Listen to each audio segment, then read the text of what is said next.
இனிமே கண்ணை மூடிட்டு கடலை எண்ணெய் வாங்கலாம்.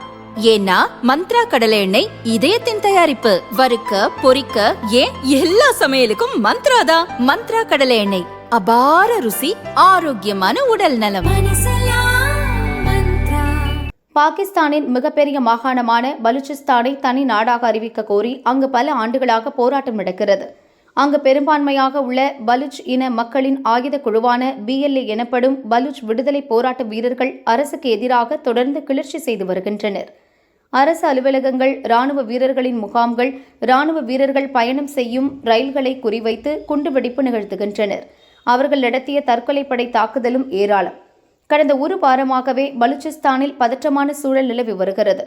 ராணுவத்துக்கும் பலூச் கிளர்ச்சி படையினருக்கும் இடையே மிகப்பெரிய மோதல் நடக்கிறது. 40 மணி நேரம் மேலாக கிளர்ச்சி படையினர் தொடர் தாக்குதல் நடத்தினர். அதற்கு பதிலடி கொடுக்க பாகிஸ்தான் ராணுவமும் தாக்குதல் நடத்தியது. இருதரப்பிலும் 200க்கும் மேற்பட்டோர் கொல்லப்பட்டனர். அதன் பிறகு மீண்டும் கிளர்ச்சி படை ஆட்டத்தை ஆரம்பித்தது. 2 நாட்களுக்கும் மேலாக மீண்டும் தொடர் குண்டுவெடிப்புகளை நடத்தியது. பலுச்சிஸ்தானில் உள்ள போலீஸ் ஸ்டேஷன்கள், போலீஸ் வாகனங்கள், சிறைகள், அரசு அலுவலகங்களை குறிவைத்து துப்பாக்கி மற்றும் குண்டுவெடிப்பு நடத்தினர்.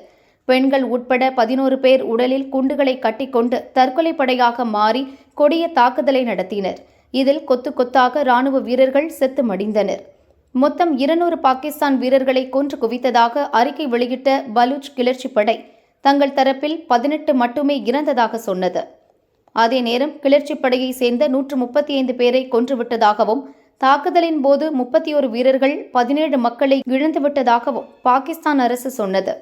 பலுச்சிஸ்தானில் நடக்கும் கிளர்ச்சியை பாகிஸ்தானால் கட்டுப்படுத்த முடியவில்லை. இதை பாகிஸ்தான் ராணுவ மந்திரியே பகிரங்கமாக ஒப்புக்கொண்டார். பலுச்சிஸ்தான் விவகாரம் தொடர்பாக பார்லிமெண்டில் கேள்வி எழுப்பப்பட்டது.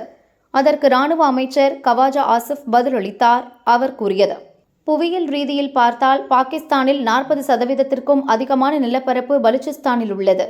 பரந்து விரிந்த இந்த மாகாணத்தை கட்டுக்குள் வைத்திருப்பது என்பது மக்கள் தொகை நிறைந்த நகரத்தை விடவும் கடினமானது. இதற்கு மிகப்பெரிய படையை நிலைநிறுத்த வேண்டியுள்ளது. சவாலான சூழலில் நம் படைகளை நிலைநிறுத்தினோம். அவர்கள் பயங்கரவாதிகளுக்கு எதிராக சண்டை செய்கிறார்கள். இருப்பினும் இவ்வளவு பெரிய பகுதியில் ரோந்து வருவதால் அவர்கள் முடமானது போல் உடல் ரீதியாக பல சவால்களை எதிர்கொள்கின்றனர் என்று கவாஜா ஆசிஃப் கூறினார். அதே நேரம் பலூச் கிளர்ச்சி படையினரிடம் பேச்சுவார்த்தை நடத்த மாட்டோம், பெண்களையும் குழந்தைகளையும் கொல்லும் பயங்கரவாதிகளுடன் ஒருபோதும் பேச்சு கிடையாது.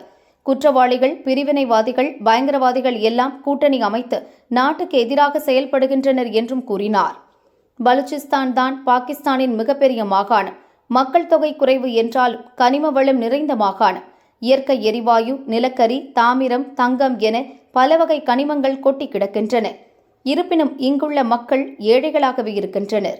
தரமான ரோடு, மருத்துவ வசதிகள், பள்ளிக்கூடம், மின்சாரம், வேலைவாய்ப்பு என எதுவும் கிடையாது. இயற்கை வளங்கள் மூலம் கிடைக்கும் பலன் எல்லாம் மத்திய அரசுக்கும் பக்கத்தில் உள்ள பஞ்சாப் மாகாணத்துக்கும் செல்கிறது. அரசியல் ரீதியாகவும் பொருளாதார ரீதியாகவும் பலுச்சிஸ்தான் ஓரங்கட்டப்பட்டு வருகிறது. இதைத்தான் பலூச் கிளர்ச்சி படையினர்களால் தாங்க முடியவில்லை. எனவேதான் அவர்கள் தனி நாடு கேட்டு ஆயுதம் ஏந்தி போராட்டம் நடத்தி வருகின்றனர். பலூச் கிளர்ச்சி படையை இந்தியா வளர்த்து விடுவதாகவும் ஆயுதம் கொடுத்து ஆதரவு தெரிவிப்பதாகவும் பாகிஸ்தான் தொடர்ந்து குற்றம் சாட்டி வருகிறது. ஆனால் அந்த குற்றச்சாட்டை பாகிஸ்தானால் ஒருமுறை கூட நிரூபிக்க முடியவில்லை. பலூச் கிளர்ச்சி படையின் வேகத்தையும் தடுக்க முடியவில்லை. நீலிக்கண்ணீர் மட்டும் வடிக்கிறது.